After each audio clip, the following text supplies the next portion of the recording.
අපි අවසාන වශයෙන් කළමනාකරණය සාකච්ඡා කරපු දවස් කතා කරේ. අපි අද එතනින් ඉස්සරහට කතා කරගෙන යනවා. අපි කතා කරන්න තියෙන්නේ මිල්ස්බර්ග් අණු කළමනාකරුවෙකුගේ කාර්යභාරය.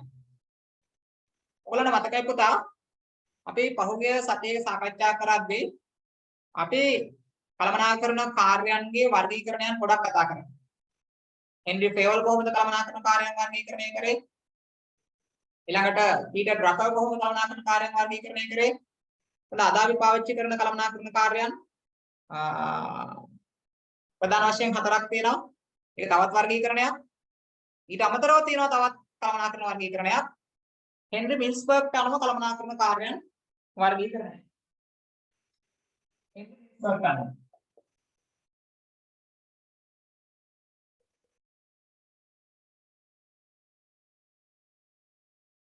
හෙන්රි මිල්ස්බර්ග් අනුව කළමනාකරණ කාර්යයන් වර්ගීකරණය. 1989 හෙන්රි මිල්ස්බර්ග් කියන කළමනාකරණ විශේෂඥයා කළමනාකරණ කාර්යයන් වෙනස් විදියකට වර්ගීකරණය කරනවා. ඒ වර්ගීකරණය ගත්තොත් එයා ප්‍රධාන වශයෙන් කළමනාකරණ භූමිකාවන් තුනක් හඳුනා ගන්නවා. භූමිකාවන් තුනෙන් පළවෙනි එක තමයි අන්තර්පුද්ගල භූමිකාව. අන්තර්පුද්ගල භූමිකාව. දෙවෙනි එක තොරතුරුමය භූමිකාව. තුන්වෙනි එක තීරණමය භූමිකාව.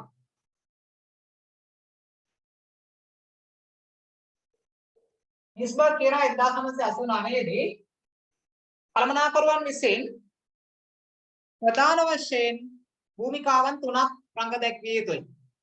එකක් තමයි අන්තර්පුද්ගල භූමිකාව, අනිත් එක තොරතුරුමය භූමිකාව, අනිත් එක තීරණමය භූමිකාව. ඒ කියන්නේ කළමනාකරුවන්ගේ කාර්යයන් ප්‍රධාන කාණ්ඩ තුනකට වෙන් කරන්න පුළුවන්. අන්තර්පුද්ගල කාර්යයන්, තොරතුරුමය කාර්යයන් සහ තීරණමය කාර්යයන්. ඊළඟට එයා කියනවා අන්තර්පුද්ගල කාර්යයන් තියෙනවා තුනක්. තොරතුරුමය කාර්යයන් තියෙනවා තුනක්. තීරණමය කාර්යයන් තියෙනවා හතරක්. කුම් කාර්යයන් තියෙනවා 10ක්. එහෙනම් හෙන්රි මිල්ස්බර්ග් අනුව කළමනාකරණ කාර්යයන් තියෙනවා 10ක්. ඒක තමයි අපි මේ හෙන්රි මිල්ස්බර්ග් අනුව කළමනාකරණ කාර්යයන් වර්ගීකරණය කියලා ඉගෙන ගන්න. හරි නම් බලමු. මේක මම හිතන්නේ ඔයගලන්ට A level වලටත් අහුවෙලා ඇති. මිල්ස්බර්ග් අනුව කළමනාකරුවෙකුගේ කාර්යභාරය 1989 දී හෙන්රි මිල්ස්බර්ග් විසින් එක්සත් රාජධානියේ සංස්ථා කිහිපයක් කුඩා නියදියක් ලෙසගෙන ඉහළ කළමනාකාරීත්වයේ විසින් ඔවුන් ව්‍යාපාරය තුළ ගත කරන කාලය පිළිබඳව අධ්‍යයනයක් සිදු කරන ලදී. එයා පොඩි අධ්‍යයනයක් කරනවා නියදියක් අරගෙන සාම්පල් එකක් අරගෙන එක්සත් රාජධානියෙන් තමයි සාම්පල් එක ගන්නෙ. එක්සත් රාජධානියේ සංස්ථා කිහිපයක් තමයි එයා නියදිය විදිහට පාවිච්චි කරන්නේ. පාවිච්චි කරලා එයා හොයනවා ඉහළ කළමනාකරුවන් ව්‍යාපාරය තුළ කල් ගෙවන්නේ කොහොමද? ඉහළ කළමනාකරුවන් ව්‍යාපාරය තුළ තමන්ගේ කාලය ගත කරන්නේ කොහොමද කියන එක සම්බන්ධයෙන් තමයි එයා යාගේ පරීක්ෂණයෙන් හොයන්න උත්සාහ කරන්නේ. ඒ අනුව ඔහු විසින් කළමනාකරුවෙකු විසින් දෛනිකව ඉටු කළ යුතු කළමනාකරණ කාර්යයන් තුන් ආකාරයකින් දක්වයි. ඒ ආකාර තුනකට කාණ්ඩ කරනවා කළමනාකරුවෙකු විසින් දෛනිකව ඉටු කළ යුතු ක්‍රියාකාරකම්. chart එකක් තියෙනවා බලන්න කාර්ය වර්ගයේ කාර්ය. පළවෙනි එක අන්තර්පුද්ගල කාර්යයන්. interpersonal tasks. interpersonal එහෙම නැත්නම් අන්තර්පුද්ගල කාර්යයන් කියලා කියන්නේ කළමනාකරුවෙකුගේ විධිමත් අධිකාරිය හා තනතුර මත පදනම් වෙන කාර්යයන්. එවැනි කාර්යයන් තුනක් තියෙනවා. තුනක් තියෙනවා කියලා. පළවෙනි එක නාම මාත්‍ර විධායකයෙකු ලෙස කටයුතු කිරීම. figure head. එයා ආයතනයේ නාම මාත්‍ර ප්‍රධානියා. නැත්නම් නාම මාත්‍ර විධායකයා ලෙස කටයුතු කරන්න. එක එක කාර්යයක්. ආයතනයේ නායකයෙකු ලෙස කටයුතු කිරීම. ලීඩර් කෙනෙක් විදිහට වැඩ කරන්න. එතන සහයෝගීතාවය ගොඩනගන්න එක ලෙස කටයුතු කිරීම. එතන සම්බන්ධීකරණ නිලධාරියෙකු ලෙස කටයුතු කිරීම. දැන් අන්තර්පුද්ගල කාර්යයන් යටතේ තියෙන උපකාර්යයන් තුනක් නාම මාත්‍ර ප්‍රදානියා ලෙස එහෙම නැත්නම් නාම මාත්‍ර විධායකයා ලෙස කටයුතු කිරීම, දෙවෙනි එක නායකයා ලෙස කටයුතු කිරීම, තුන්වෙනි එක සහයෝගීතාවය ගොඩනගන්න එක ලෙස කටයුතු කිරීම. දෙවෙනි කාර්ය වර්ගය තමයි තොරතුරු කාර්යයන්. මේ තොරතුරු කාර්යයන් වලදී සංවිධානයේ ඉහළ සිට පහළට, පහළ සිට ඉහළට සහ බාහිර සම්බන්ධතා ගොඩනගන්න ඕනේ කළමනාකරු විසින්. ඒ කාර්යභාරය තියෙන කළමනාකරු. ඒ අර්ථයේ තියෙන උපකාර්යයන් තුනක් නියමුවෙකුගේ කාර්යය. නියමුවා කියලා කියන්නේ එයා තොරතුරු එකතු කරන්නේ. හැම මූලාශ්‍රයකින්ම ආයතනයකට ගන්න තොරතුරු එකතු කරන්නේ. ඊළඟ මාධ්‍ය ප්‍රකාශක වශයෙන් කටයුතු කිරීමේ කාර්යය. මාධ්‍ය ප්‍රකාශක කියලා කියන්නේ වැදගත් වෙන තොරතුරු බෙදා හැරීම. බාහිර පාර්ශ්වයන්ට නිකුත් කිරීම. තොරතුරු බෙදා හරින එකගේ කාර්යය. මේ තොරතුරු වලින් අභ්‍යන්තර පාර්ශ්වයන්ට වැදගත් වෙන තොරතුරු මොකද කරන්න ඕනේ? අභ්‍යන්තර පාර්ශ්වයන්ට බෙදා හරින්න. Taman රැස් කරගත්ත තොරතුරු වලින් ආයතනයේ අභ්‍යන්තර පාර්ශ්වයන්ට වැදගත් වෙන තොරතුරු බෙදා හරින්න. බාහිර පාර්ශ්වයන්ට වැදගත් වෙන තොරතුරු ප්‍රකාශයට පත් කරන්න. ඒක කළමනාකරුවේදී කාර්යයක් විදිහට තමයි මිස්බර්ග් කියන්නේ. දැන් එහෙනම් කාර්යයන් හයක් හරි. නාම මාත්‍ර විධායකයා, නායකයා, සහයෝගීතාවය ගොඩනගන්නා ලෙස කටයුතු කිරීම. ඒ තුන තමයි පළවෙනි කාණ්ඩය අන්තර්පුද්ගල කාර්යයන්. එහෙනම් නියමෝකගේ කාර්යය කිව්වත් තොරතුරු රැස් කරන්නාගේ කාර්ය, මාධ්‍ය ප්‍රකාශක වශයෙන් කටයුතු කිරීමේ කාර්ය, තොරතුරු බෙදා හරින එකගේ කාර්යය. ඒ තුන තමයි තොරතුරු කාර්යයන් යටතේ ගැනෙන්නේ. ඊට අවසාන එක තීරණ ගැනීම හා සම්බන්ධ කාර්යයක්. ඒ කළමනාකරුවගේ විධිමත් අධිකාරිය සහ තොරතුරු වලට ප්‍රවේශ වීමේ හැකියාව මත පදනම්ව සමස්ත දෙපාර්තමේන්තුවේ කාර්යයන් සිදු කිරීම සඳහා තීරණ ගන්නවා. ඒ වෙන තීරණ වර්ග 4ක් යා ගන්නවා. එකක් ව්‍යවසායකයෙක් විදිහට කටයුතු කිරීම. මේ අලුත් දේවල් ඇති කරන්නේ ව්‍යවසායකයෙක්. අවදානමක් අරගෙන අලුත් අදහස් බිහි කරන්නේ, අලුත් දේවල් නිර්මාණය කරන්නේ ව්‍යවසායකයෙක්. ඒ ව්‍යවසායකයා විදිහට කළමනාකරුවෝ කටයුතු කරනවා. ආරවුල් සමනය කරන්නගේ කාර්යභාරය. මෙතන ආරවුලක් කියලා අදහස් කරන්නේ අපි බලාපොරොත්තු නොවන ඕනෑම සංසිද්ධියක් ව්‍යාපාරයක් ඇතුලේ අපි හඳුනා ගන්නවා ආරවුලක්. අපි අපේක්ෂා නොකළ බලාපොරොත්තු නොවුණු ඕනෑම සිද්ධියක් අපි ව්‍යාපාරික මට්ටමින් සලකන්නේ මොකක් කියලාද? ආරවුලක් කියලා. මේක සමතයටපත් කිරීමේ කාර්යභාරය පැවරෙන්නේ කාටද? කළමනාකරුවෝ. එතන සම්පත් බෙදාහරිනකේ කාර්ය. අපි දන්නවා ආයතනය ඇතුලේ තියෙන සම්පත් ටික එක එක දෙපාර්තමේන්තු වලට, පුද්ගලයන්ට, කණ්ඩායම් වලට බෙදන්න ඕනේ. එතන මේගොල්ලෝ ඉල්ලන සම්පත් ප්‍රමාණයම දෙන්න විදියක් නැහැ. අපිට සිද්ධ වෙනවා අපි ළඟ තියෙන සීමිත සම්පත් ටික අසීමිත අවශ්‍යතාවයන් අතර බෙදා හරින්න. ඒක බොහොම බුද්ධිමත්ව නිවැරදිව ඒ සම්පත් ටික බෙදා හැරිය යුතුයි. ඒක කළමනාකරු විසින් කරන්න ඕනේ. කේවල් කිරීම හා givisum වලට ලැබීමේ කාර්යය. ඒක බාහිර පාර්ශ්වයන් සමග කේවල් කිරීම අවසානයේදී givisum වලට ලැබීම කළමනාකරු විසින් කරන්න ඕනේ. දැන් එනවා ඔයගලන්ට පේනවා පුතා හෙන්රි මිස්බර්ග්ට අනුව තියෙන ඔක්කොම කළමනාකරන කාර්යයන් කීයක්ද? 10ක්. ඒ 10 තමයි එයා ගොඩවල් තුනකට වෙන් කරන්නේ. අන්තර්පුද්ගල කාර්යයන් 3ක්, තොරතුරුමය කාර්යයන් 3ක් සහ තීරණ ගැනීමේ කාර්යයන් 4ක් විදියට. එයා කියනවා සාම්ප්‍රදායික කළමනාකරන කාර්යයන් වලට වඩා කළමනාකරුවෙකුගේ දෛනික කාර්යයන් වෙනස් කියලා. එයා ඒක පරිශ්‍රණ වලින් පෙන්නලා අභියෝග කරනවා. අර කලින් කළමනාකරන කාර්යයන් ටිකක් තිබුණානේ සැලසුම් කිරීම, සංවිධානය කිරීම, අනුකිරීම, සම්බන්ධීකරණය, පාලනය යනාදී වශයෙන් එක එකනා වර්ග කරන්නේ. එයා කියනවා ඒවා සාම්ප්‍රදායික කළමනාකරන කාර්යයන්. හැබැයි මේ සාම්ප්‍රදායික කළමනාකරන කාර්යයන් වලට වඩා කළමනාකරුවෙකුගේ දෛනික කාර්යයන් වෙනස්. මිස්බර්ග් කියන එකක් මේ කියන්නේ. මිස්බර්ග්ගේ තර්කයක් මේ කියන්නේ. එයා මෙහෙම කියනවා. කළමනාකරුවන් කියලා කියන්නේ සෑම විටම පරිකල්පන හැකියාවෙන් යුතු ක්‍රමානුකූල සැලසුම් කරුවන් නෙවෙයි කියලා කියනවා.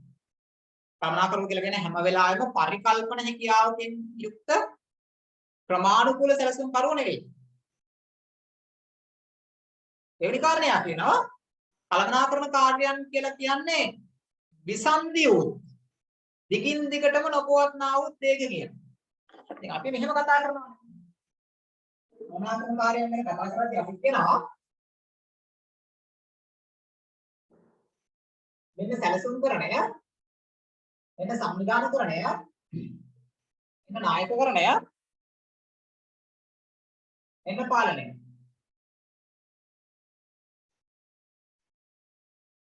මේක මේ විදිහට අඛණ්ඩව ක්‍රියාත්මක වෙනවායි කියලා. එකකට එකක් සම්බන්ධයි. අඛණ්ඩ ක්‍රියාවලියක් විදිහට නොනවත්වා ක්‍රියාත්මක වෙනවා කියන එක තමයි අපි කියන්නේ. මොකද එයා කියනවා මේක විසන්ධි වෙලා තියෙනවා. මේ අතර සම්බන්ධයක් නැහැ. සහ දිගින් දිගටම නොපවත්නා වූ දෙයක කියලා කියනවා.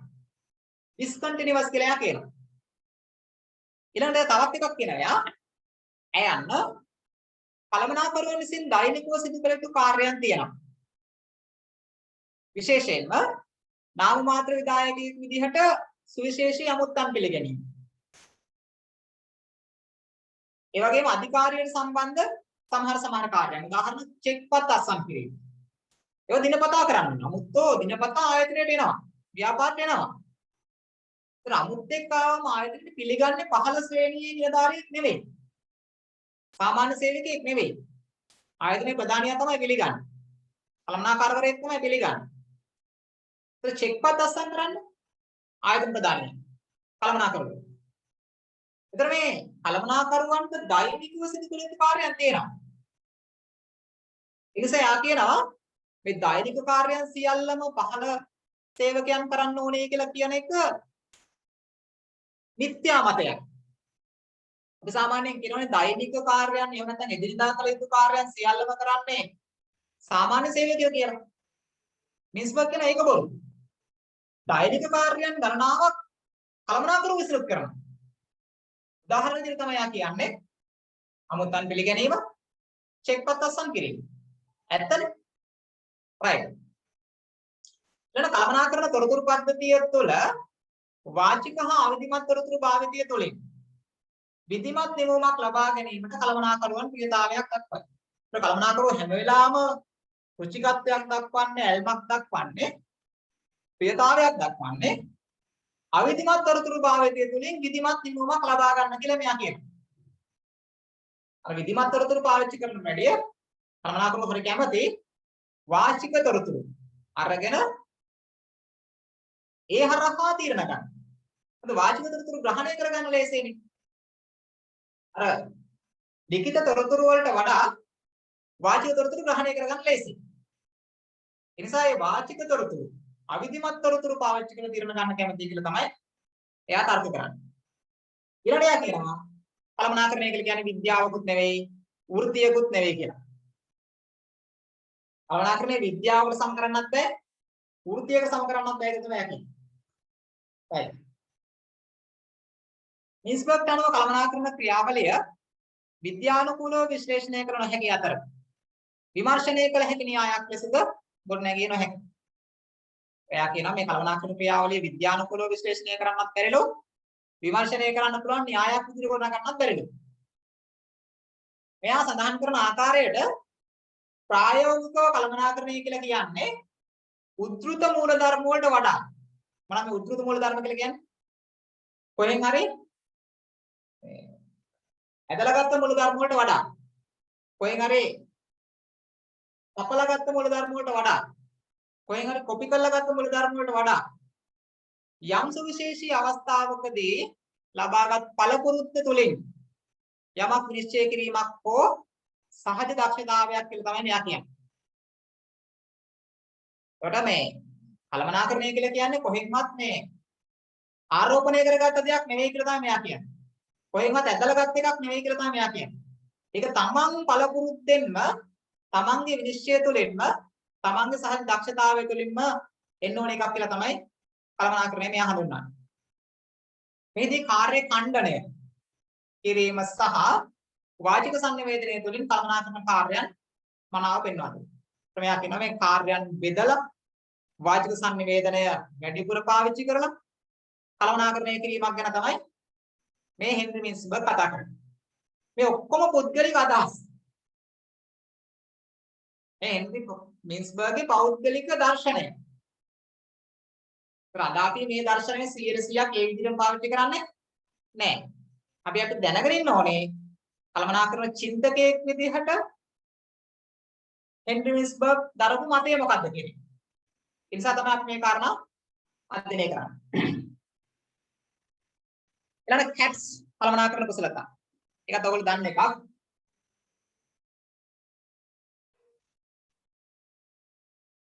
කළමනාකරන කුසලතා විවිධ වර්ගීකරණයන් තියෙන්න පුළුවන්.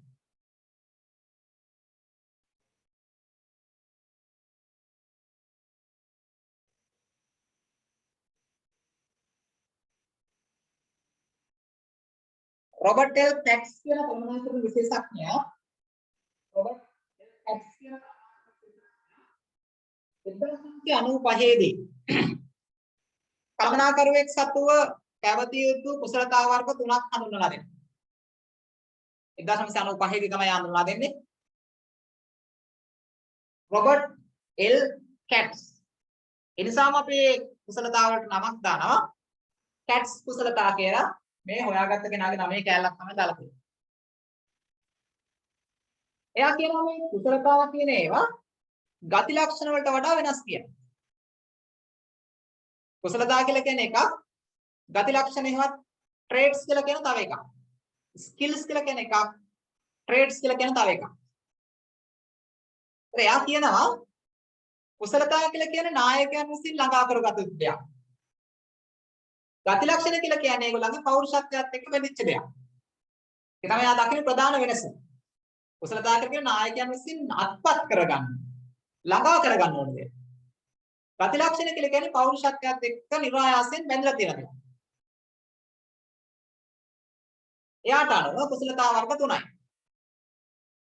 තාක්ෂණික කුසලතා, මානව කුසලතා සහ සංකල්පනාත්මක කුසලතා. මේ සංකල්පනාත්මක කුසලතා අපි හඳුනනවා මනෝභාවාත්මක කුසලතා කියලාත් කියනවා. ඕනනම් කොහේ නෝට් එකක් දාගන්න, සටහනක් දාගන්න. සංකල්පනාත්මක කුසලතා සමානයි මනෝභාවාත්මක කුසලතා. මනෝභාවාත්මක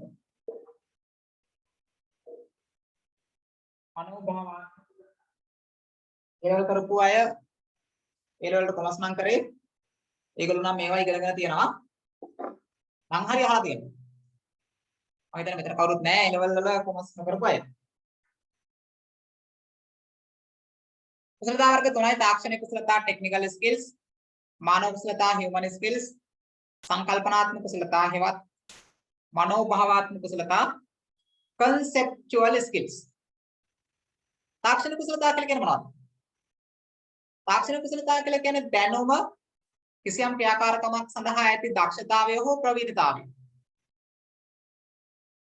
ගණකාධිකාරීවරයෙක් වුණාම එයාට පුළුවන් වෙන්න ඕනේ ගණකාධිකරණ ශාස්ත්‍රයේ ඕනම ටෙක්නිකල් පාර්ට් එකක් කරන්න. ෆයිල් account එකක් හදාගන්න, ටැක්ස් පාර්ට් එක කරගන්න, කොස්ටින් ටික කරගන්න. මේ මූල ප්‍රකාශන කට්ටලය සකස් කරන්න. මූල්‍යමය දත්ත විශ්ලේෂණය කරන්න. රේෂියෝ ඇනලිසිස් එක එහෙම නැත්නම් අනුපාත විශ්ලේෂණය කරන්න. ඒ සම්බන්ධයෙන් එයාට තියෙන්න ඕන දක්ෂතාවය ප්‍රවීණතාවය තමයි මේ කියන්නේ තාක්ෂණික කුසලතා. තමන්ගේ විශේෂීකරණ ශේෂ්ත්‍රය සම්බන්ධයෙන් ඒ වැඩ ටික කරන්න තමන්ට තියෙන්න ඕනේ හැකියාව කුසලතාවය. දැනුම කිසියම් ක්‍රියාකාරකමක් සඳහා ඇති දක්ෂතාවය හෝ ප්‍රවීණත්වය. ඒක අපි කියන තාක්ෂණික කුසලතා කියලා. මානව කුසලතා කියලා කියන්නේ ප්‍රධාන කාරණා තුනක් ඇතුළේ සඳහන් වෙනවා. සෙසු අය සමග වැඩ කිරීම. සෙසු අය ළඟා වැඩ කරවා ගැනීම සහ සෙසු අය අවබෝධ කර ගැනීම. මෙන්න මේ සම්බන්ධයෙන් තියෙන ඕන කුසලතාවය කළමනාකරුවන්ට අපි හඳුනනවා මානව කුසලතා. කළමනාකරුවෙක් වුණාම අනිත් අයත් එක්ක වැඩ කරන්න පුළුවන් වෙන්න ඕනේ. අනිත් අයගෙන් වැඩ කරව ගන්න පුළුවන් වෙන්න ඕනේ. අනිත් අය අවබෝධ කර ගන්න පුළුවන් වෙන්න. ඔන්න ඔය විදිහට තමයි අපි හඳුන්වන්නේ මානව කුසලතා කියලා. මිනිසුන් සමග වැඩ කිරීම නැති දක්ෂතාවය, කණ්ඩායම අතර sannivedanaya හා කණ්ඩායම් සමග හවුල්ව කටයුතු කිරීම. සංකල්පනාත්මක කුසලතාව. අදහස් හා සංකල්ප සමග වැඩ කිරීම නැති හැකියාව. අදහස් හා සංකල්ප සමග වැඩ කිරීම නැති හැකියාව. idea generation කියලා අපි කියනවා. අදහස් උත්පාදනය, ඒ අදහස් ක්‍රියාත්මක කිරීම, ක්‍රියාත්මක කිරීම සැලසුම් කිරීම, සංකල්ප ගොඩනැගීම, සංකල්ප හඳුනා ගැනීම. ඒ සම්බන්ධයෙන් තියෙන හැකියාවට අපි කියනවා සංකල්පනාත්මක කුසලතාව. දැන් අපි දන්නවා කුසලතා වර්ග තුනක් තියෙනවා. තාක්ෂණික, මානව සහ සංකල්පනාත්මක. අපි ඊළඟට දන්නවා තවත් කාරණයක් පුතා. ආයතනයේ කළමනාකරන මට්ටම් තුනක් තියෙනවා. ඉහළ මට්ටමේ කළමනාකරණය, මධ්‍යම මට්ටමේ කළමනාකරණය සහ පහළ කළමනාකරණය. අපි ඊළඟට බලනවා මේ කුසලතා වර්ග තුන මේ මට්ටම් තුනට කොහොමද අදාළ වෙන්නේ?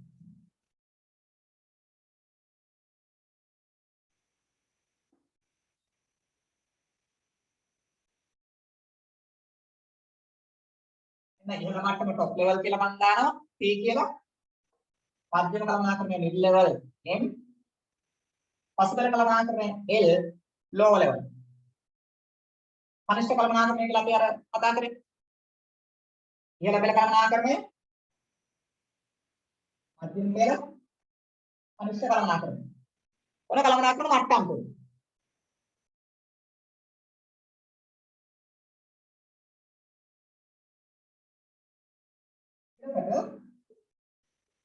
දැන් කතා කරා කළමනාකරණ කුසලතා.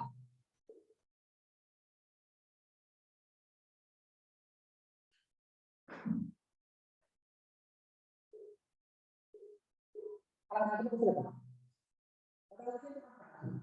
අපිට බලනවා මේ එක එක කළමනාකරණ මට්ටමට එකිනෙක කුසලතාවයේ තියෙන වැදගත්කම මොන වගේද කියන්නේ.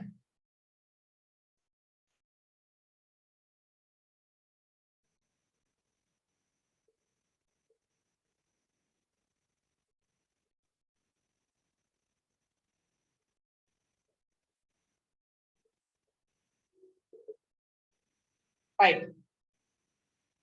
මේ තියෙන සංකල්පනාත්මක කුසලතා, මේ තියෙන මානව කුසලතා, මේ තියෙන තාක්ෂණික කුසලතා. මේ තියෙන කළමනාකරණ මට්ටම් තුන. අපි ගත්තොත් ඉහළ පෙළ කළමනාකරණය කියන එක ඒගොල්ලන්ට වැඩි වැදගත්කමක් තියෙන සංකල්පනාත්මක කුසලතා. ඊට වඩා අඩු වැදගත්කමක් තියෙන්නේ මධ්‍යම කළමනාකරණයට සංකල්පනාත්මක කුසලතා. ඊට වඩා වැදගත්කම අඩුයි. පසු පෙළට එනකොට ඊටත් වඩා වැදගත්කම අඩුයි. එහෙනම් සංකල්පනාත්මක කුසලතාවල වැඩිම වැදගත්කම තියෙන කාටද? ඉහළ පෙළ කළමනාකරණය. සංකල්පනාත්මක කුසලතාවල අඩු වැදගත්කම තියෙන කාටද? පසු පෙළ කළමනාකරණය. සමස්ත ආයතනයේ සම්බන්ධයෙන්ම සැලසුම් සකස් කරන්නේ ප්‍රතිපත්ති සම්පාදනය කරන්නේ ඉහළ කළමනාකරණය.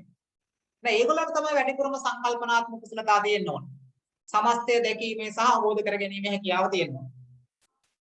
පසු පෙළ කළමනාකරණයකවත් අනිෂ්ඨ කළමනාකරණය ඒගොල්ලන්ට සංකල්පනාත්මක කුසලතාව වැදගත් වෙන ඉතාම අඩුවෙන් සාපේක්ෂව. ඊළඟට එනකොට තාක්ෂණික කුසලතාව. තාක්ෂණික කුසලතාව සම්බන්ධයෙන් ඉහළ කළමනාකරණයේදී ඉතාම අඩු වැදගත්කම. වැඩිම වැදගත්කම තියෙන්නේ පසු පෙළ කළමනාකරණයේ. මොකද එදිනදා ක්‍රියාකාරකම් ගණනාවක් සියල්ලම පාහේ. මේ පහළ පෙළ කළමනාකරුව තමයි සම්බන්ධ වෙලා කරගෙන යන්නේ. ඒකෝරේ ටෙක්නිකල් පාර්ට් එක දැනගන්න ඕනේ ඒගොල්ලෝ. ඒගොල්ලන්ට තමයි වැදගත් වෙන්නේ තාක්ෂණික කුසලතා. ඉහළ කළමනාකරණයේ තාක්ෂණික කුසලතා ඊටම අඩුවෙන් තමයි වැදගත් වෙන්නේ. ඊළඟ වැදගත් කාරණේ තමයි ඉහළ මට්ටම නියෝජනය කරත්, මැද මට්ටම නියෝජනය කරත්, පහළ මට්ටම නියෝජනය කරත් සෑම මට්ටමක් සඳහාම මානව කුසලතා එකම සමානව වැදගත්. ඔයාලන්ට පේනවද? මේ දෙක සමාන්තරයි, මේ තුන සමානයි. හේතුව තමයි ඉහළ කළමනාකරණය නියෝජනය කරත්, මැද පෙළ නියෝජනය කරත්, පසු පෙළ නියෝජනය කරත් මේ ඔක්කොම කළමනාකරුවෝ වැඩ කරන්නේ මිනිස්සුත් එක්ක. දැන් මිනිස්සුත් එක්ක වැඩ කරන හැම කළමනාකරුවෙකුටම මානව කුසලතාවයන් එක හා සමානව තියෙනවා. සෙසු අය සමග වැඩ කරන්න, සෙසු අයගෙන් වැඩ කරව ගන්න, සෙසු අය අවබෝධ කරගන්න. කියන හැකියාවනේ අපි කියේ මානව කුසලතා කියන්නේ. ඒතර ඒක ඉහළ පෙළද මැද පෙළද පසු පෙළද කියලා ભેදයක් නැහැ, ඔක්කොටම එක හා සමානව තියෙනවා.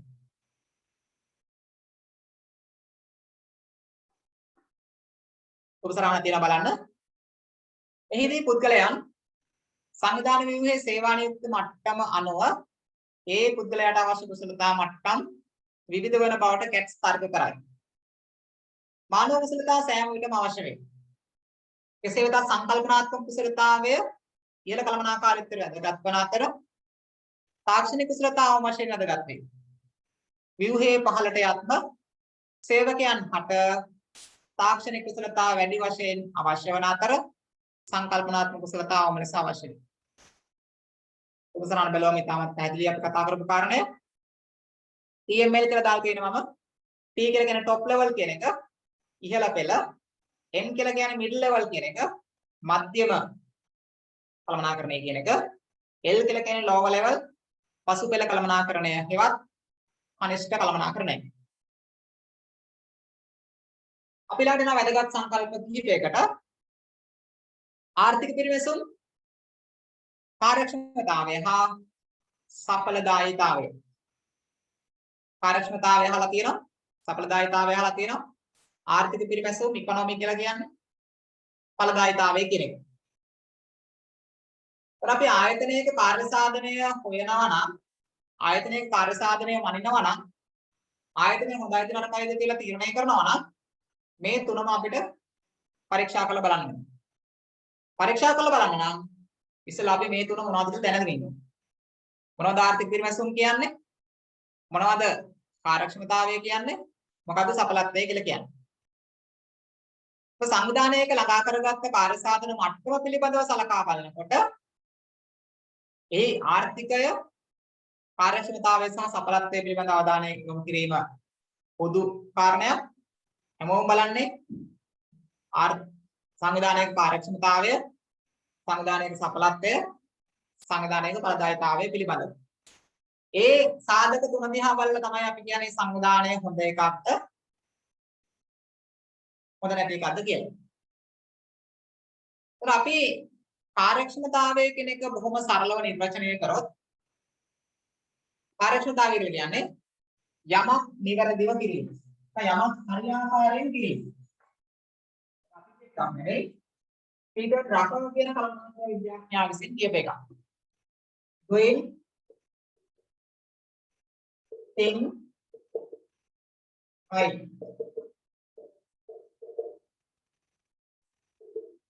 යමක් නිවැරදිව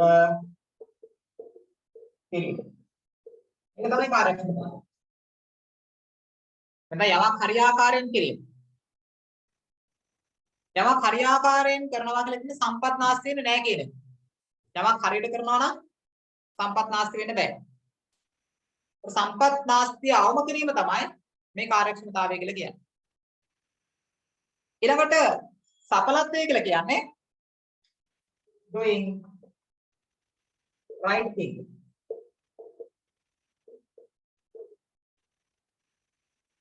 නිවැරදි දේ කිරීම. හරි දේ කිරීම.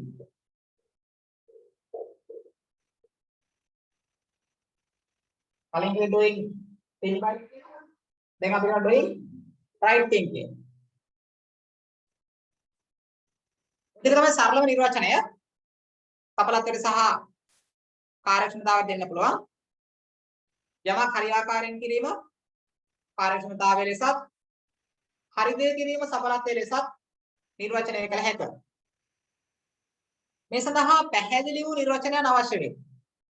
අපි ඉස්සෙල්ලා මේව පාවිච්චි කළ ව්‍යාපාරයක එහෙම නැත්නම් සංවිධානයක කාර්ය සාධනය මනින්න කාලේ මේ සාධක මොනවද කියන එක, මේ සංකල්ප මොනවද කියන එක අපි අවබෝධ කරගන්න ඕනේ. පිරිවැය අවම කිරීම හෝ පිරිවැය දරා සිටීම අපි හඳුන්වනවා ආර්ථික පිරිමැස්ම කියලා. සංවිධානයක පිරිවැය අවම කිරීම හෝ ඒ සංවිධානයේ පිරිවැය දරා ගැනීමේ හැකියාව අපි හඳුන්වනවා ආර්ථික පිරිමැස්ම කියලා. ඒතර කාර්යක්ෂමතාවය මගින් පිරිවැය සහ ලාභය අතර තියෙන සම්බන්ධය මනිනවා. කාර්යක්ෂමතාවයෙන් අපි මනිනවා පිරිවැයයි ලාභය අතර තියෙන සම්බන්ධය.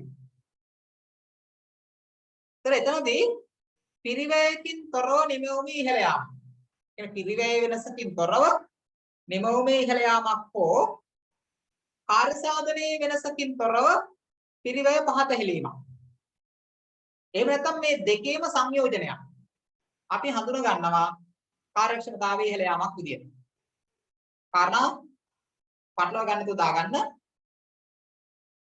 පිරිවැයකින් තොරව නිමවුම වැඩි කරනවා. කියන පිරිවැය කිසිම සංශෝධනයක් වෙන්නේ නැහැ. පිරිවැය එතනමයි. ඉවිච්ච පිරිවැයම තියෙද්දි අපි නිමවුම වැඩි කරනවා. පිරිවැය 100යි තිබුණේ නිමවුම තිබුණේ 80යි. අපි පිරිවැය 100 තියාගෙන නිමවුම 85ක් කරනවා. ඒකයි මේ කියන්නේ පිරිවැය පහත හෙලීමකින් පිරිවැයකින් තොරව නිමවුම ඉහළ යාමක් හෝ කාර්ය සාධනයේ අඩුවකින් තොරව පිරිවැය පහත හෙලීමක්.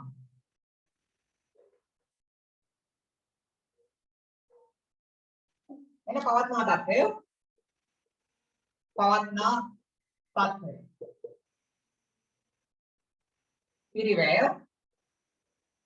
නිමවුම පිරිවැය 100යි නිමවුම 80යි. අපිට පුළුවන් නම් මේක පිරිවැය 100 විදිහටම තියාගෙන නිමවුම 85ක් කරන්න. ඒක අපි සලකනවා කාර්යක්ෂමතාවයේ වැඩි වීමක්. එහෙම නැත්නම් දෙවෙනි අවස්ථාව විදිහට නිමවුම 80ම තියාගෙන පිරිවැය අපිට 90ක් කරන්න පුළුවන් නම් ඒකත් අපි හඳුනනවා කාර්යක්ෂමතාවය කියලා. right. එදී පිරිවැයකින් තොරව නිමවුමේ ඉහළ යාමක් හෝ කාර්ය සාධනයේ අඩුවකින් තොරව පිරිවැය පහත හෙලීමක් හෝ මේ දෙකීම සංයෝජනයක් කාර්යක්ෂමතාවයේ ඉහළ යාමක් ලෙස දැක්විය හැකියි. ඒතර කාර්යක්ෂමතාවය කියන එක ඵලදායීතාවයට සම්බන්ධ වෙනවා. නමුත් ඊටා පටු විදිහට අපි ගත්තොත් ඵලදායීතාවය කියලා කියන්නේ ස්පර්ශ නිමවුම් වලට ඇති සම්බන්ධය. එහෙම නැත්නම් කාලයට අනුකූලව නිෂ්පාදන අනුපාතය. අපි කියන්නේ අර යෙදවුම් සහ නිමවුම් අතර තියෙන අනුපාතික සම්බන්ධතාවය කියන්නේ. ඒක තමයි ඵලදායීතාවය කියලා අපි කියන්නේ. යෙදවුම් සහ නිමවුම් අතර පවතින අනුපාතික සම්බන්ධතාවය. එහෙම අපි කියනවා යෙදවුම් ඒකකයක නිමවුම් ශක්්‍යතාවය. යෙදවුම් නිමවුම් ක්‍රියාවලියට මේ පැත්තෙන් යෙදවුම් මේක එකක් ඇතුළු කරොත් මේ පැත්තෙන් නිමවුම් මේක කීයක් එළියට ගන්න පුළුවන්ද? යෙදවුම් සහ නිමවුම් අතර තියෙන අනුපාතික සම්බන්ධතාවය තමයි ඵලදායීතාවයෙන් පෙන්නන්නේ. දෙන ලද සම්පත් යෙදවුම් ලෙස භාවිතා කර උපරිම නිමවුමක් ලබා ගැනීම හෝ අවම යෙදවුම් වලින් දෙන ලද ප්‍රමාණයකට හෝ ගුණත්වයකට සරලන භාණ්ඩ හා සේවා නිපදවීමේ හැකියාවක් කාර්යක්ෂම මෙහෙයුම් ක්‍රියාවලියක ඇත. ඒ සංවිධානයක මෙහෙයුම් ක්‍රියාවලිය කාර්යක්ෂමයි නම් දෙන ලද සම්පත් යෙදවුම් ලෙස භාවිතා කරලා උපරිම නිමවුමක් ලබා ගන්න පුළුවන් වෙනවා. එහෙම නැත්නම් අවම යෙදවුම් ප්‍රමාණයක් පාවිච්චි කරලා ගුණත්වයට සරලන භාණ්ඩ නිපදවීමේ හැකියාවක් තියෙනවා. දැන් අපි ගත්තොත්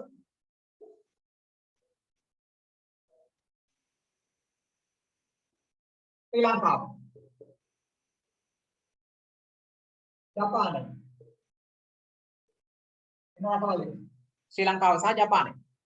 අපි ශ්‍රී ලංකාවට දෙනවා සම්පත් ඒකක 500ක්, ජපානයට දෙනවා සම්පත් ඒකක 500ක්. ඊළඟ අපි කියනවා X වර්ගයේ විශේෂිත මෝටර රථය නිෂ්පාදනය කරන්න කියලා. X කියන විශේෂිත මෝටර රථය නිෂ්පාදනය කරන්න කියලා කියනවා. රටවල් දෙකටම දෙන සම්පත් සම්භාරය සමානයි. බලාපොරොත්තු වන නිමවුමත් එකම නිමවුමක්. ජපානය වැඩි පටන් ගන්නවා.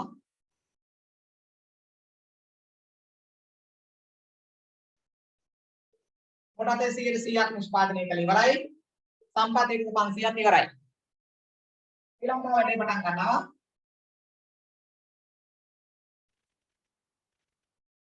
මෝටර රථයෙන් 150ක් වැඩ ඉවරයි. සම්පත් එක්ක 500ක් ඉවරයි. එහෙනම් ඔයගලන්ට දැන් උපකල්පනය කරන්න පුළුවන් ඉතිරි 150 වැඩිවට කරන්න.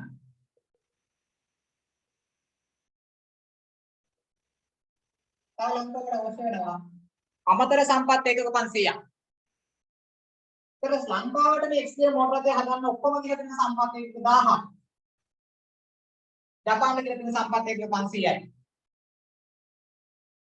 එකම නිෂ්පාදනය ලබා ගැනීම සඳහා අවස්ථා දෙකකදී වැය කළ සම්පත් ප්‍රමාණයන් අතර වෙනස අපි සැලකිල්ලට ගත්තොත් එතනින් අපිට පේනවා කාර්යක්ෂමතාවය කියන්නේ මොකක්ද කියන්නේ.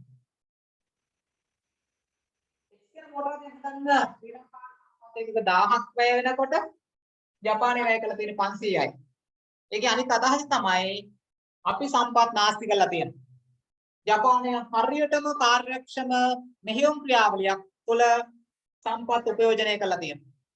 ඒ නිසා තමයි ජපානයේ මේ වැඩේ කරන්න පුළුවන් වුණේ. අපිට මේ වැඩේ සම්පත් එක 500ෙන් කරන්න බැරි වුණේ.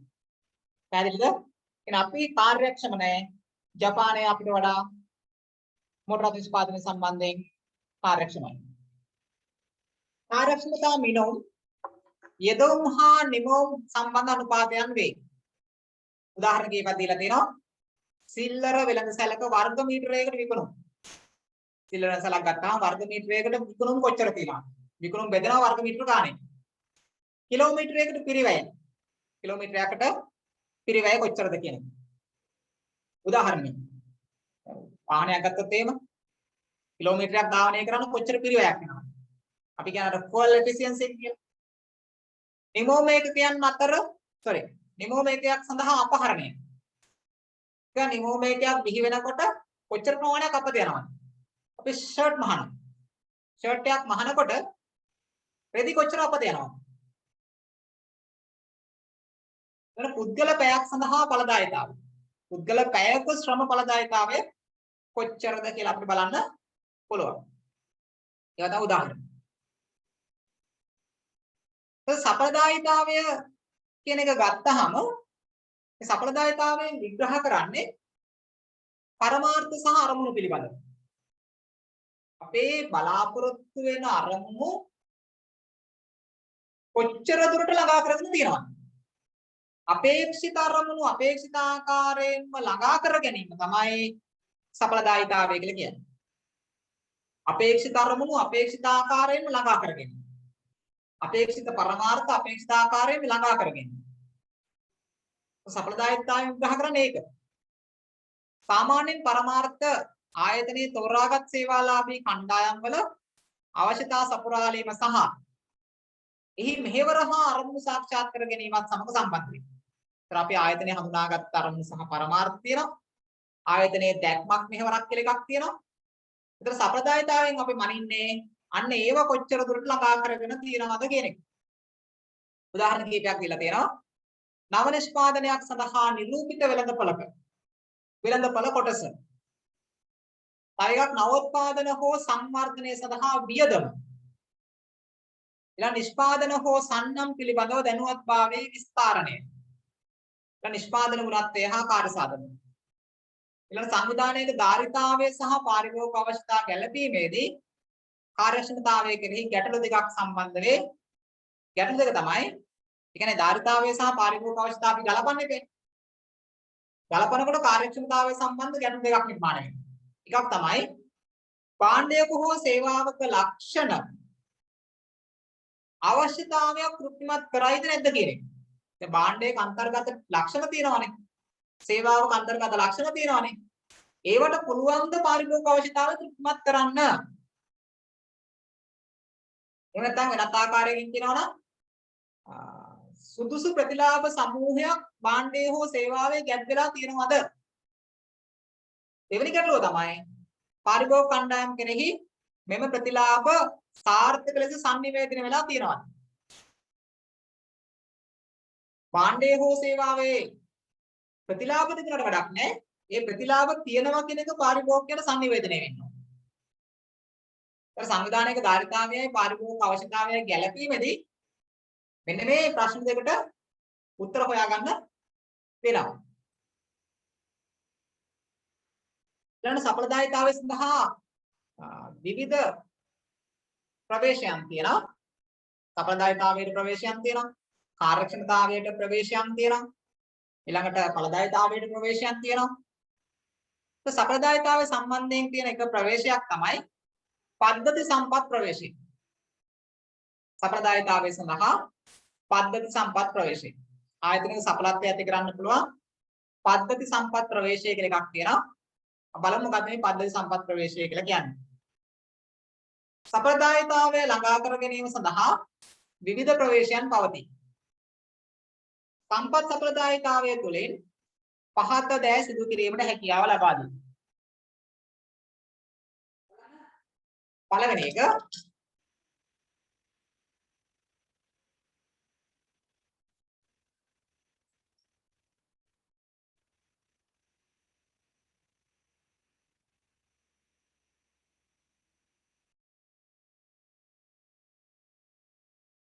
පරිසරය තුළින් හිඟ සහ වටිනාකමින් යුත් සම්පත් ලබා ගැනීම. සෑම සංවිධානයක්ම සෑම ව්‍යාපාරයක්ම තමන්ට අවශ්‍ය සම්පත් වෙන්න ගන්න පරිසරයෙන්. ඒ සම්පත් හිඟ සම්පත් ඒ වගේම වටිනාකමින් යුතු සම්පත්. ඒ සම්පත් ලබා ගැනීම නිසි ආකාරයට කළමනාකරණය කරේ නැත්නම් ඉදිරියේදී ගැටලුවක් ඇති වෙන්න පුළුවන්. උදාහරණයක් අනිත් පැත්තෙන් දෙනවා තෙල් සමාගම් විසින් තෙල් සංචිතයන් ආරක්ෂා කළ යුතු වේ. තෙල් සමාගමකට බෑ මේ ස්වභාවික තියෙන තෙල් සම්පත අත්නෝමතික ලෙස පාවිච්චි කරන්න බෑ. අනවශ්‍ය ලෙස උකහා ගැනීම කරන්න බෑ. ඒතර තෙල් කර්මාන්තයේ නියැලලා ඉන්න සමාගමකට තමන්ගේ අනාගතය තීරණය වෙන්නේ කොච්චර තෙල් සංචිත ප්‍රමාණයක් තවදුරටත් තියනවද නැද්ද කියන එක මත. ඒතර අපි අනවශ්‍ය විදිහට මේක පරිභෝජනය කළා තෙල් ටික නාස්ති කරලා ගියොත් අපිට වැඩි ඈතක් යන්න බෑ. අපේ ව්‍යාපාරයට වැඩි ඈතක් නැහැ. ලොකු අනාගතයක් නැහැ.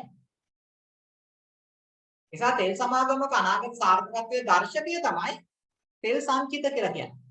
අපි දැනගන්න ඕනේ උපහා ගැනීමේදී දශමයක්වත් අපතේ නොයව ඒ දෙල් ටික උකහා ගන්න. එහෙම කරොත් තමයි අපිට ලොකු අනාගත කාලයක් මේ කර්මාන්තය තුළ රැඳෙන්න පුළුවන්. right. දිනපතා සිදු කරන කාර්යයන්හි තිරසාර බව. අපි එදිනදා කරන කාර්යයන් තියෙනවා. එදිනදා කරන කාර්යයන් තිරසාර භාවයකින් යුක්තව කරගෙන යා යුතුයි නැතිනම් අනාගතයක් ඇති වෙනවා. උදාහරණයක් ලෙස ශ්‍රී ලංකා ලේදන් දීමේ සංවිධානය. ලේදන් දීමේ සංවිධානයේ දිනපතා සිදු කරන කාර්යයන් මොකද? ලේදන් දෙන අයගෙන් ලේ ටික ගන්න එක. මේගොල්ලෝ මේක දිනපතා කරගෙන ගියේ නැතිනම් මොකද වෙන්නේ?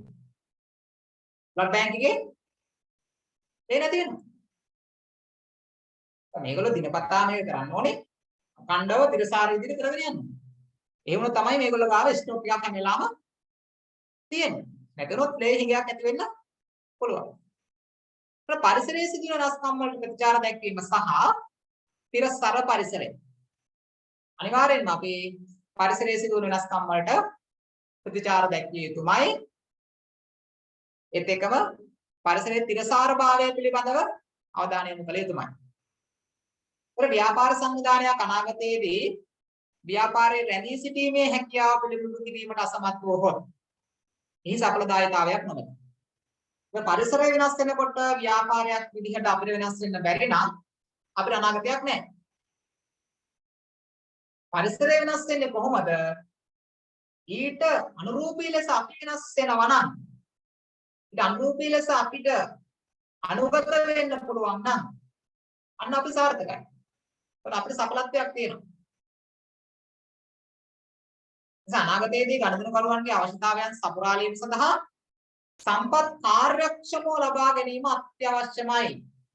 නැතිනොත් අපිට ලොකු ඈතක් ව්‍යාපාරය අරන් යන්න වෙන්නේ නැහැ. සම්පත් හැම සම්පතක්ම අපි කාර්යක්ෂමව පරිහරණය කළ යුතුමයි. අභ්‍යන්තර ක්‍රියාවල ප්‍රවේශය කියලා එකක් තියෙනවා. මේ අභ්‍යන්තර ක්‍රියාවල ප්‍රවේශයේ අවධානය කරන්නේ කාර්යක්ෂමතාවය පිළිබඳව. අභ්‍යන්තර ක්‍රියාවල ප්‍රවේශය සත්‍ය වශයෙන්ම අවධානය යොමු කරනුයේ යටි නිර්වචනය කළ සඵලදායීතාවයට වඩා කාර්යක්ෂමතාවය හා සංවිධානයක අභ්‍යන්තර කාර්යයන් සඳහායි. මේ අභ්‍යන්තර ක්‍රියාවලිය ප්‍රවේශයේදී අවධානය යොමු කරන්නේ කාර්යක්ෂමතාවය පිළිබඳව. පද්ධති සම්පත් ප්‍රවේශයේදී අවධානය යොමු කරේ සඵලත්වයේ පිළිබඳව. එතන මෙතනදී සංවිධානයක් අභ්‍යන්තර ක්‍රියාවලීන් යහපත් සහ කාර්යක්ෂම ක්‍රියාත්මක වෙනවා නම් සංවිධානයක අභ්‍යන්තර ක්‍රියාවලීන් යහපත් සහ කාර්යක්ෂමව ක්‍රියාත්මක වෙනවා නම් උපකල්පනයක් කරනවා ඒ සංවිධානයේ කාර්යක්ෂමයි කියන්නේ. සංවිධානයේ ඇතුලේ තියෙන අභ්‍යන්තර ක්‍රියාවලීන් තියෙනවනේ. ඒ අභ්‍යන්තර ක්‍රියාවලීන් ටික කාර්යක්ෂමව සහ යහපත්ව ක්‍රියාත්මක වෙනවා නම් අපි උපකල්පනය කරනවා සමස්ත සංවිධානයේම කාර්යක්ෂමයි කියන්නේ. ඒක තමයි මේ ප්‍රවේශයේ හරය. හැබැයි අභ්‍යන්තර කාර්යක්ෂමතාවය සහ ව්‍යාපාරයේ යහපත් තත්ත්වය සංවිධානයක අභ්‍යන්තර කාර්යක්ෂමතාවය කියලා කියන්නේ ව්‍යාපාරයේ යහපත් තත්ත්වය පෙන්눔 කරන එක දර්ශකයක් සංඥාවක්. ඒ අභ්‍යන්තරව කාර්යක්ෂමයි කියලා කියන්නේ අපිට උපකල්පනය කරන්න පුළුවන් මෙයා සේවාලාභීගේ අවශ්‍යතාවය තෘප්තිමත් කරනවා කියලා. හැබැයි මේ දර්ශනයත් එක්ක බැඳිච්ච ගැටලු කීපයක් තියෙනවා. එකක් තමයි පාරිභෝගිකයන් නොසලකා හැරීම. පාරිභෝගිකයන් නොසලකා හැරීම. පාරිභෝගිකයන් නොසලකා හැරීම කියලා කියන්නේ අපි කොච්චර කාර්යක්ෂම වුණත් වැඩක් නැහැ. අපිට පාරිභෝගිකයන් තෘප්තිමත් කරන්න බැරි නේද? අපි සම්පත් නාස්ති කරන්නේ නැහැ. නියම ක්‍රමානුකූල ක්‍රමයට නියම කාර්යක්ෂමතාවයෙන් යුතුව භාණ්ඩ නිෂ්පාදනය කරනවා. හැබැයි ඒ භාණ්ඩය පාරිභෝගිකයාගේ දෘෂ්ටි කෝණයෙන් යාල්පැන ගිය භාණ්ඩයක්. අපි අසාර්ථකයි. අපිට පාරිභෝගිකයා තෘප්තිමත් කරන්න බෑ. මේ ප්‍රවේශය ඇතුලේ කාර්යක්ෂමතාවය ගැන කතා කරාට පාරිභෝගිකයා ගැන කතා කරලා නැහැ. ඒ නිසා මේ ප්‍රවේශයේ ගැටලුවක් තියෙනවා. දෙවෙනි එක උපක්‍රම නොසලකා හැරීම. දැන් මේ අභ්‍යන්තර ක්‍රියාවලිය ප්‍රවේශය ගැන විතරයි හිතලා තියෙන්නේ. අභ්‍යන්තර කාර්යක්ෂමතාවය ගැන විතරයි හිතලා තියෙන්නේ මේ ප්‍රවේශයේදී. එතකොට එතනදී උපක්‍රම ගොඩනැගීම ගැන හිතලා නැහැ. පාරිභෝගිකයාට සමීප වෙන්නේ කොහොමද? එතකොට මේ අපිත් එක්ක ඉන්න පාරිභෝගිකය නිවැරදි පාරිභෝගිකයන්ද? එතකොට ව්‍යාපාරයත් එක්ක පාරිභෝගිකයෙක් විදිහට සම්බන්ධතාවයට වටිනාකමක් දෙන්නේ කොහොමද? ස්ට්‍රැටජිස් මොකුත් නැහැ. හිතනවා කාර්යක්ෂමතාවය ගැන. කාර්යක්ෂමතාවය ගැන විතරක් හිතලා ව්‍යාපාරයක් විතර අපිට සාර්ථක වෙන්න බෑ. තුන්වෙනි ගැටලුව තමයි යථා තත්ත්වයේ පිළිබඳව උපකල්පනය කිරීම. හැම වෙලාවෙම මේ පවතින තත්ත්වයේ පිළිබඳව තමයි උපකල්පනය කරන්නේ. කළමනාකරුවන් ව්‍යාපාරයේ අභ්‍යන්තර යහපත් ක්‍රියාකාරීත්වය දෙසා විෂය මූලික විචාරණය නොවිය හැකියි. සමහරවිට මේ හැම කළමනාකරුවෙක්ම ව්‍යාපාරයේ අභ්‍යන්තර යහපත් ක්‍රියාකාරීත්වය සම්බන්ධයෙන් අවබෝධයක් නැති අය වෙන්න පුළුවන්. අනේ එතනදී ඒගොල්ලෝ වැඩ කරන්නේ ඒගොල්ලන්ගේම පරමාර්ථ හා දෘෂ්ටි කෝණයන්ට අනුව. මට හරිය කියලා හිතන දේ තමයි මම කරන්නේ. නමුත් සමහර ශේෂ සම්බන්ධයෙන් මට ලොකු අවබෝධයක් නැති වෙන්න පුළුවන්. එතන පරිසරය නොසලකා හැරීම. පරිසරය නොසලකා හැරීම කියලා කියන්නේ මේ ප්‍රවේශයේදී සංවිධානය පරිසරයත් එක්ක තියෙන සම්බන්ධතාවය පිළිබඳව අමතක කරලා තියෙනවා. ඒ ගැන කතා කරලම නැහැ. අවධානය යොමු කළාම නැහැ. කතා කරලා තියෙන එකම කාරණේ මොකද්ද? කාර්යක්ෂමතාවය. මොන කාර්යක්ෂමතාවයද? අභ්‍යන්තර ක්‍රියාවලිය වල තියෙන කාර්යක්ෂමතාවය. ඒතර මෙන්න මේ කියන අභ්‍යන්තර ක්‍රියාවලිය ප්‍රවේශයේ දක්වන ලැබෙන දුර්වලතාවයන් එහෙම නැත්නම් ගැටලු කීපයක් තමයි පාරිභෝගිකයන් නොසලකා හැරීම, උපක්‍රම නොසලකා හැරීම, යථා තත්ත්වයේ පිළිබඳ උපකල්පනය කිරීම, පරිසරය නොසලකා හැරීම කියලා කියන්නේ. right. තවත් ප්‍රවේශයක් තියෙනවා අරමුණු ප්‍රවේශය. goal approach. තමයි අරමුණු ප්‍රවේශය කියන්නේ. මේ අරමුණු ප්‍රවේශය මගෙන් පැහැදිලි කරනවා ව්‍යාපාරයක සත්‍ය කාර්යඵල සහ ප්‍රකාශිත අරමුණු සහ පරමාර්ථ සැසඳීම තුළින් කාර්යක්ෂමතාවය මරණ ක්‍රමයක් ගැන. පැහැදිලිව අරමුණු ප්‍රවේශයෙන් කියනවා කිසියම් සංවිධානයක එහෙම නැත්නම් ව්‍යාපාරයක කාර්යක්ෂමතාවය මනින්න පුළුවන් සත්‍ය කාර්යඵලයි අපේක්ෂා කරපු කාර්යඵලයි සංසන්දනය කරලා. අපි අපේක්ෂා කරපු කාර්යඵලය මොකක්ද? සත්‍ය වශයෙන් ලැබිච්ච කාර්යඵලය මොකක්ද? මේ දෙන්නව සංසන්දනය කරාම අපේ කාර්යක්ෂමතාවය පිළිබඳව අදහසක් දෙන්න පුළුවන්, නිම්මක් ගන්න පුළුවන් කියන්නේ. ඔය මේක භාවිතයට ඉතාම පහසුයි. එතෙන්දී කාර්යක්ෂමතාව මෙන්න විදිහට පාවිච්චි කරනවා. ලාභදායීත්වය අපේක්ෂා කරපු ලාභය කොච්චරද? සත්‍ය ලාභය කොච්චරද? ඊළඟට නවෝත්පාදන එහෙම නැත්නම් නව්‍යකරණ. මේ පහුගිය අවුරුදු 5 තුළදී කොච්චර නව්‍යකරණ ප්‍රමාණයක් බලාපොරොත්තු වුණාද? ඇත්තටම නව්‍යකරණ ක්‍රියාවක් කරලා තියෙනවා. ඊට සේවක පිරිවැටුම. සේවකයන් සේවයේ හැර යාම තමයි අපි කියන්නේ සේවක පිරිවැටුම කියලා. ඒක ගුණත්වය. බලාපොරොත්තුනේ කොච්චරක්ද ඇත්තටම ළඟා කර ගන්න පුළුවන්නේ කොච්චරක්ද? වර්ධනය. වෙළඳපොළ කොටස. එනි මේ සාධක අපිට පාවිච්චි කරන්න පුළුවන් කාර්යක්ෂමතාව වෙනුම් විදියට. ඒතර සංවිධානයක අභිප්‍රායන් සමග එහි අරමුණු හා පරමාර්ථ අංග සම වෙනවා. ඒ කියන්නේ අපේක්ෂා කරපු ප්‍රතිඵලයයි සත්‍ය කාර්යඵලයයි සමාන වෙනවා නම්. ඒතර අපිට උපකල්පනයක් කරන්න පුළුවන් අරමුණු හා පරමාර්ථ වෙත ළඟා වීම සම්බන්ධයෙන් මේ ව්‍යාපාරයේ සාර්ථක මට්ටමක ඉන්නවා කියන්නේ. සංවිධානයක අභිප්‍රායන් සමග එහි අරමුණු හා පරමාර්ථ අංග සම වෙන සම්පාත වෙනවා නම් සමාන වෙනවා නම් එම අරමුණු හා පරමාර්ථ වෙත ළඟා වීම එම සංවිධානයේ කාර්යක්ෂම බවට ලබා දිය හැකි හැඟවීම. කොහොමවත් මෙතනත් ගැටලු කීපයක් තියෙනවා මේ ප්‍රවේශයට අදාළ වෙන එකක් සැසඳීම. අපි මේ සසඳලා තින්නේ අපේම දේවල් දෙකක් නේ.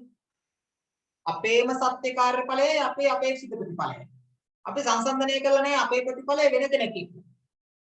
ඒ නිසා ගැටලුවක් තියෙනවා. අපි සංසන්දනය කරන්න ඕනේ ඇත්තටම අපේ අභ්‍යන්තරයත් එක්ක නෙවෙයි අපිත් එක්ක තරඟ කරන බාහිරයත් එක්ක. සංවිධානයක් කියලා කියන්නේ හුදකලාව තියෙන එකක් නෙවෙයි. තරඟකාරීත්වය තුළ දුවන එකක්. ඒතර අපේ සාර්ථකත්වය මොකක්ද කියන එක දැනගන්න නම් අපේ අභ්‍යන්තරයේ සාධක දෙකක් සංසන්දනය කළා හරියන්නේ නැහැ. අපි අපේ ඉන්න කර්මාන්තයේ නියැලෙන අනිකුත් තරඟකරුවන් එක්ක සංසන්දනය කරලා බලන්න ඕනේ. ඒගොල්ලෝ කොහෙද ඉන්නේ අපි කොහෙද ඉන්නේ. ඊළඟ එක තමයි හුමාරු කර ගැනීම. හුමාරු කර ගැනීම කියලා කියන්නේ සඵලත්වයේ මනින්න පුළුවන් පුළුල් විවිධ දර්ශක තියෙනවා. ඒ දර්ශක අතර හුමාරු වීම වෙන්න පුළුවන්. ඒ ගැන නොසලකා හරලා තියෙනවා. මේ කාර්යක්ෂමතාවය ගැන විතරක් අවධානය යොමු කරලා තියෙනවා. අරමුණු පිළිපීමේ නිසි ක්‍රියාවලිය මගහැරීම. ඒක කළමනාකරුව හැම වෙලාවම ස්ථාපිත කරන්නේ Tamanට ළඟා කරගන්න පහසු අරමුණු. ඒක කළමනාකරුව විසින්ම ස්ථාපිත කරන්නේ කළමනාකරුව විසින්ම ඒව ළඟා කරගන්න. කළමනාකරුව හැම වෙලාවම ස්ථාපිත කරන්නේ Tamanට ළඟා වෙන්න පුළුවන් ඉලක්ක. ඒක අරමුණු පිළිපීමේ ක්‍රියාවලිය ගැටලුවකුත් තියෙනවා. ඊළඟට මැනිය හැකි භාවයේ සාධාරණ වැදගත්කමක් නොමැත. මේ අපි හැම වෙලාවම මනින්න පුළුවන් දේවල් පිළිබඳව විතරයි අවධානය යොමු කරන්නේ. මනින්න බැරි දේවල් ගැන අපි අවධානය යොමු කරලා නැහැ. මැනිය හැකි අරමුණු කෙරෙහි පක්ෂපාතීත්වයක් වෙන හැම වෙලාවම අපි අරමුණු ස්ථාපිත කරනකොට මනින්න පුළුවන් අරමුණු තමයි ස්ථාපිත කරන්නේ. ඒ හරහා සමස්ත කාර්යක්ෂමතාවය මැනෙන්නේ නැහැ. සේවා ආයතනයක සේවක ආචාරශීලී බව එහි කාර්යක්ෂමතාවයේ මැනීම සඳහා වැදගත් වූද මැනීමට අපහසු සාධකයි. සේවක ආචාරශීලීත්වය මනින්න මිම්මක් තේනවා. මිම්මක් නැහැ. ඒතර අපි මේ සම්බන්ධයෙන් අරමුණක් ස්ථාපිත කරන්නේත් නැහැ. ඒතර අපිට ඒක මගහැරලා යනවා. ඒතර මැනිය හැකි ඕනෑම දෙයක් කළමනාකරණය කළ හැකියි. ඒක කළමනාකරන විසින් මනින්න පුළුවන් දේවල් පිළිබඳව විතරයි සැලකිලිමත් වෙන්නේ. කාර්යක්ෂමතාවයේ සම්පත බලපාන මනින්න බැරි දේවල් නොසලකා යන්න තියෙනවා. ඒත් ඔන්න ඔය කියන ගැටලු ටික මෙන්න මේ කියන අරමුණු ප්‍රවේශයත් එක්ක බද්ධ වෙලා තියෙනවා. අවසාන වශයෙන් ගත්තාම අපි උපකල්පනය කරනවා තෝරාගත්ත එහෙම නැත්නම් අපි තෝරගෙන තියෙන නිවැරදි පරමාර්ථ. මේ ව්‍යාපාරයක් විතර තෝරගෙන තියෙන නිවැරදි පරමාර්ථ. ඒව සංවිධානයේ කාර්යක්ෂමතාව සහ දායක වෙනවා. ඉතින් අපි උපකල්පනය කරනවා මේ ප්‍රවේශය හරහා අවසාන වශයෙන්. අපි තෝරගත්ත ඒවා නිවැරදි. ඒව සංවිධානයේ කාර්යක්ෂමතාවයට සාර්ථකව දායක වෙනවා. කොමුණ සංවිධානයක කාර්යක්ෂමතාවය තීරණය කරන්න ඕනේ පාර්ශ්ව දෙකක් ඉන්නවා. ඒක ව්‍යාපාරයක් නම් තීරණය කරන්න ඕනේ 11 කරුවක්. ඒක වෙනස් සංවිධානයක් නම් තීරණය කරන්න ඕනේ කවුද කියන එක. ඒක අපිට තීරණය කරන්නත් අපහසුයි. කවුද කාර්යක්ෂමතාවය තීරණය කරන්නේ? පාරිභෝගිකයක්ද,